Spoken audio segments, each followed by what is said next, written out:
My name is Padraic Duffy. I'm a Princeton University class of 1996, and I was an English major in Program 5 and received a theater certificate.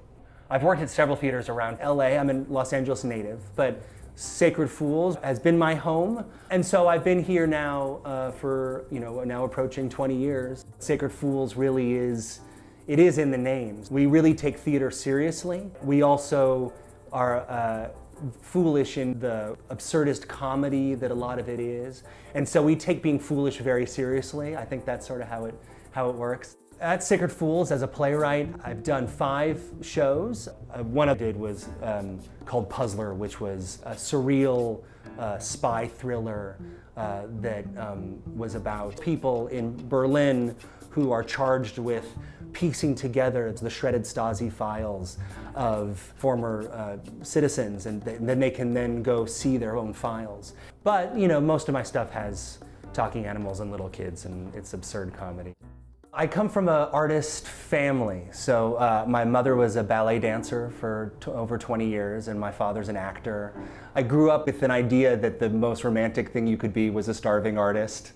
Studying the arts, and specifically theater at Princeton, what I think was so valuable is that it was a true immersion. And I performed for 3 years with Quipfire. I think my audition actually that I got in was I started eating grass. I was pretending I was a cow and actually started eating the grass on campus, and they said, "You are one of us," and brought me in. I had a play that got into the Theater On Team Playwriting Festival. I did a 1-act play that took place on a roof. And it was just 3 brothers on a roof. It was called the Doppler Effect. But we built a roof with a gutter and a tree and leaves. That was a magical thing because, one, it was fully realized, and I directed it too, but it was also just one of the beautiful things about theater is how much work goes into something that just evaporates.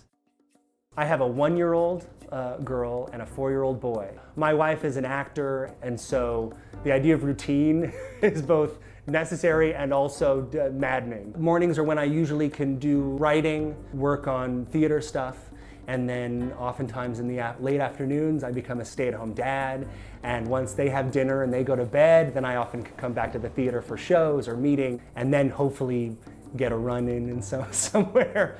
It's not try the arts and then if that doesn't work, do something else. It's, I think our kids will see that we don't have a choice. We both have to do our art, and then we'll figure it out. We're a family, we'll figure it out.